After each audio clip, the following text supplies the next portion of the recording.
Предыдущая серия закончилась на том, что мы собрали весь конструктор, накинули на машину и получили какой-то результат. Выкатили этот результат на местное мероприятие, посмотрели со стороны, спросили мнение людей, поняли, что надо изменить, закатили машину обратно в мастерскую, закрылись в гараже и принялись за работу.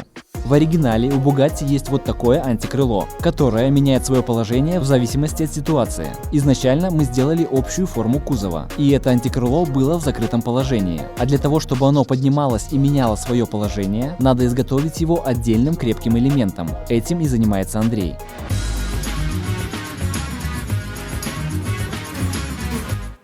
Чтобы придать нашему крылу необходимую жесткость и набрать толщину, будем использовать каремат. Это такой вспененный материал, который не пропитывается смолой.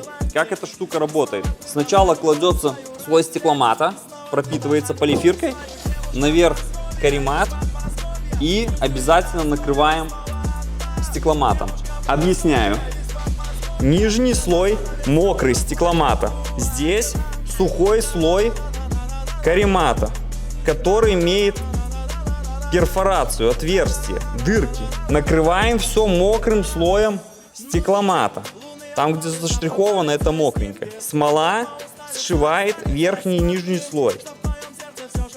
Получается крепкая, легкая, надежная конструкция.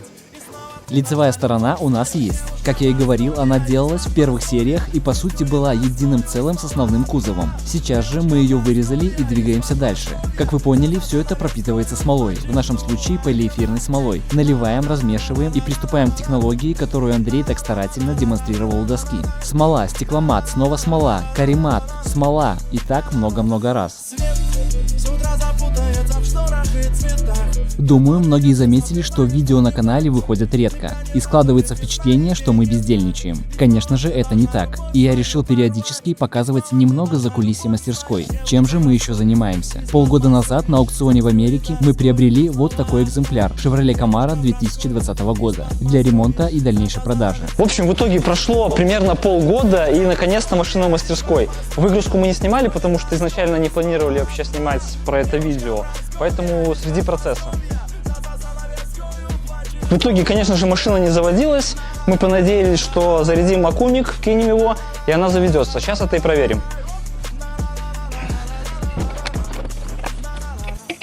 Так, что, момент истины. Бинго!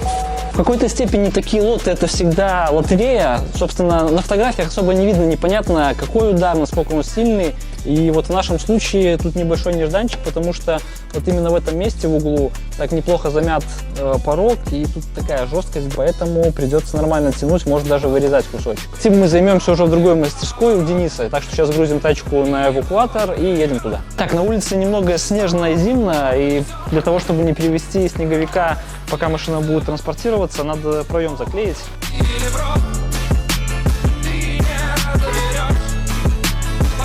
Но пока машина отправляется в другой конец города, возвращаемся к Волгатте.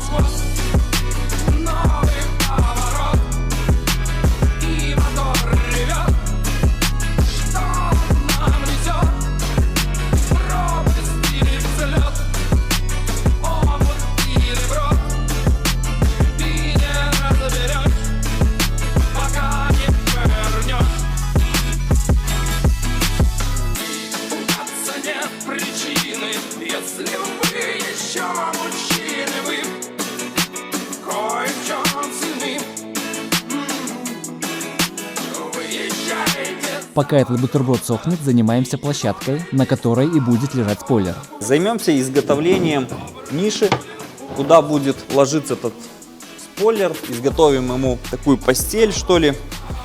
Вот, вырезал шаблон из картона. Приблизительно так это будет. На помощь нам придет вспененный ПВХ пластик толщиной 5 мм. Мне нравится с ним работать, потому что он как бы в меру такой жесткий, и ему можно придать некую окружность, выгнуть.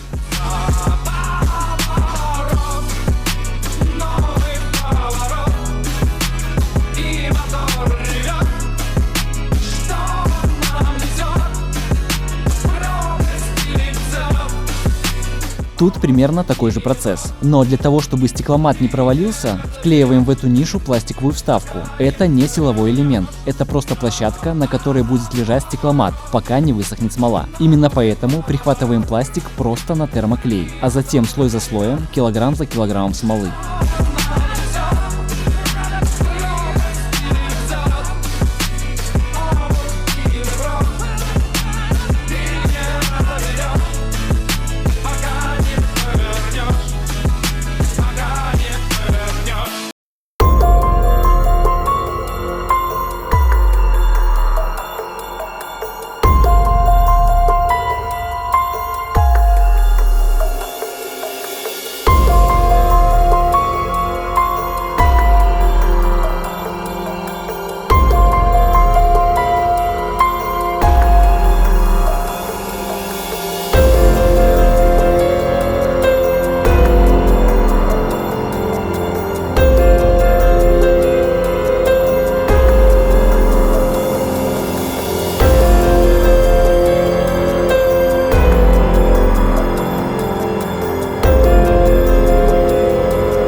Заглянуть в гости к Денису. Ребята, привет.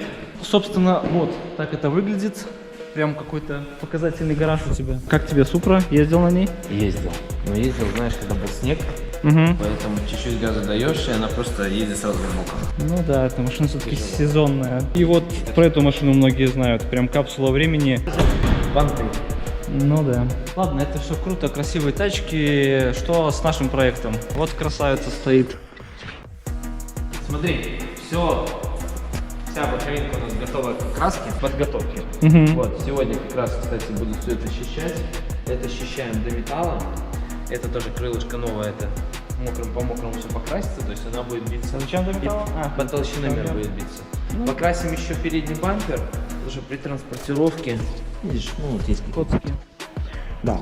Ну, к сожалению, так бывает. Если нарисованы как бы повреждения, ну, по факту их как бы нет. Это типа форма сложная такая, да? Да. Ну, видишь, каждый хочет по максимуму со страховки выжить. Со страховки выжить, да. Американцы тоже не дураки, и вот видишь, то есть как бы у них здесь есть типа, ну, якобы что-то ее цепануло, там про этот. Слушай, типа даже на резине повреждения показывают? Да. Тут вот смотри, ну буквально вообще ничего, протектор чуть-чуть потерт. Это не наша страховая. Здесь им как бы они такие, о, чик-чик-чик и все. То есть по факту получается, что скорее всего им еще возместили стоимость, посчитали покрышки, да? У них вообще... Ну слушай, нам это в плюс, она дешевле, проще с ними расстаются и дешевле отдают. Да, и получается, смотри, тачка красивая, аккуратную дверьку поменял, крыло поменял, типа по факту новая машина. Ну да. Там, не помню, 17 тысяч пробега. Ну слушай, по факту шпаклевки-то практически нигде и нет на ней, и не будет, да? Да, да. Итак, что у нас по работе? По работе у нас все нормально, мы работаем. Так, откатали нижнюю часть спойлера и верхнюю часть спойлера мы тоже откатали. У нас будет пустотелый спойлер, но склейку мы пока его заморозили, потому что мы не знаем, куда мы вклеим закладные пластины, к которым будет прикручиваться механизм, который будет поднимать спойлер, как у Bugatti. Дальше нам нужно сделать багажник, капот, технический люк, отрезать вот это вот окно, чтобы был доступ к задней части автомобиля. Но в итоге мы получим то, что у нас вся шкарлупка разъедется, потеряется жесткость. Я сейчас просверлю отверстие по контрольным точкам, тем самым перенесу на обратную сторону силуэт, по которому я буду резать.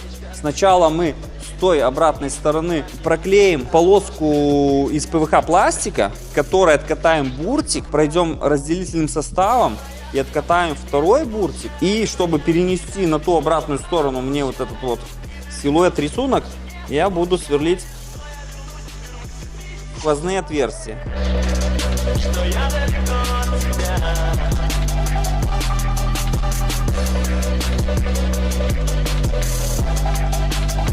Вот наше отверстие, мы их соединяем, получаем очертания нашего люка. Далее мы сюда Клеим отбортовку, делаем ребро жесткости и ответную часть. Наносим разделительный состав и подкатываем вторую сторону. И разделяем наш люк от болвана и получаем усиленную жесткую конструкцию. Первым делом нарезаем полосы из пененного ПВХ пластика. Кстати, действительно очень удобный и податливый материал, но именно для таких одноразовых целей. Затем, отталкиваясь от отверстий, которые были просверлены с лицевой стороны, чертим линию. Вдоль этой линии клеим пластик. Следующим этапом к этому одноразовому бортику накатываем стекломат, и уже после высыхания получим многоразовый крепкий борт.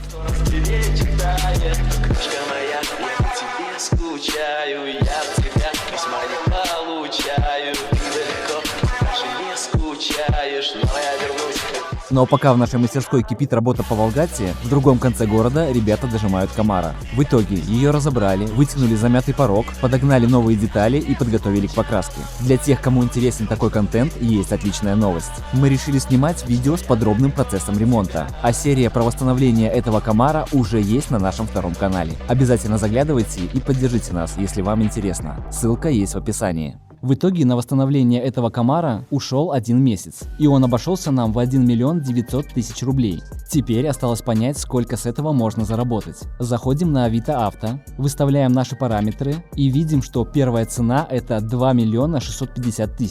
Но, говоря по правде, мне пришлось пару раз перезаписывать этот момент, так как те варианты, которые я находил для сравнения, не задерживались более 2-3 дней и были проданы. На самом деле это вполне очевидно. По статистике ежедневно 5 миллионов человек по всей стране ищут себе машину на Авито. При размещении объявления, выставляя цену, Авито подскажет рыночную стоимость похожего автомобиля. При продаже так будет выгодно для обеих сторон. К слову, разместить объявление очень просто и быстро. 2 минуты и готово. Главное, выставляйте крутые фотографии, пишите детальное описание, подгружайте необходимые данные и вуаля. Ждите звонков и сообщений от покупателей. Кстати, вот эту красную красотку мы также в ближайшее время выложим в продажу. А если вы хотите продать свою ласточку выгодно, размещайте объявление на Авито. Ссылочка в описании. После того, как смола высохла, переворачиваем кузов и, отталкиваясь от тех же отверстий, вырезаем будущий багажник. В итоге, спустя пару Андрея дней, имеем вот такой результат. Остается лишь убрать одноразовый бортик и добраться до многоразового.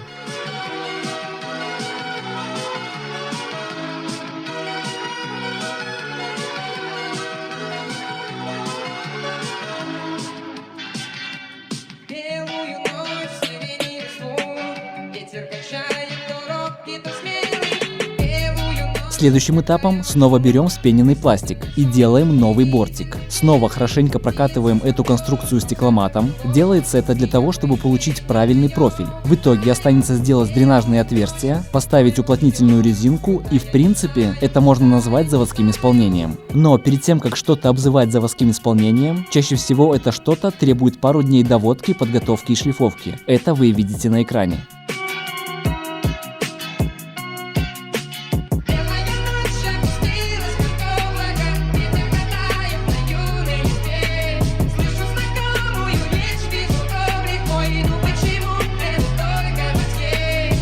Саму крышку мы тоже решили немного доработать. В оригинале у Bugatti двигатель стоит в задней части и частично интегрирован в крышку багажника. Мы же строим в Волгате, и двигатель у нас будет стоять спереди, а делать дополнительный муляж сзади совсем не хочется, поэтому слегка доработаем и упростим этот момент. То есть... А что это за нововведение, спросите вы? А это я выпилил вот эту вот часть, которая якобы было импровизированное остекление. Мы решили его переделать, убрать эти горбы, сделать тут ровно и стекло втопить поглубже в салон, скажем так, задвинуть. Поэтому это спилилось, и дальше уже тут доработается вот эта вот рамка под заднее стекло. А затем еще несколько Андрея дней на доводку всех элементов и плоскостей.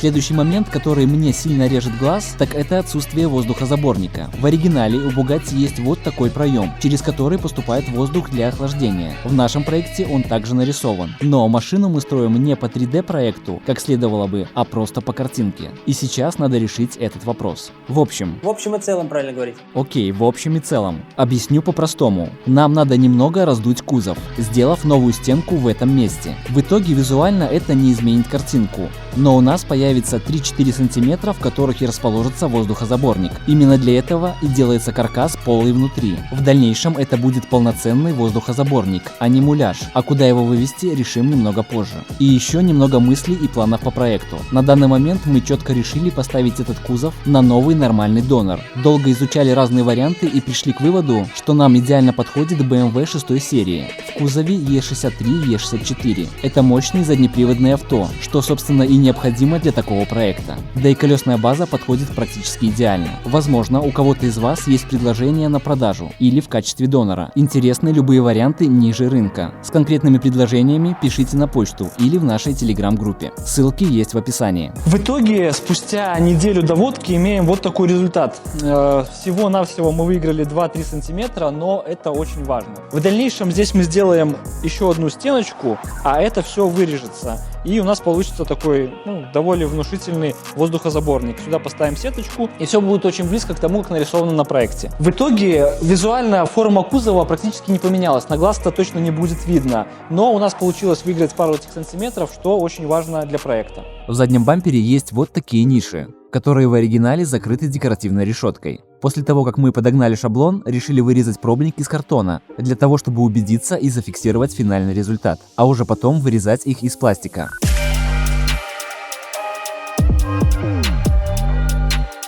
Также мы здорово продвинулись в работе с фонарями, и уже в следующей серии планируем полностью собрать заднюю часть.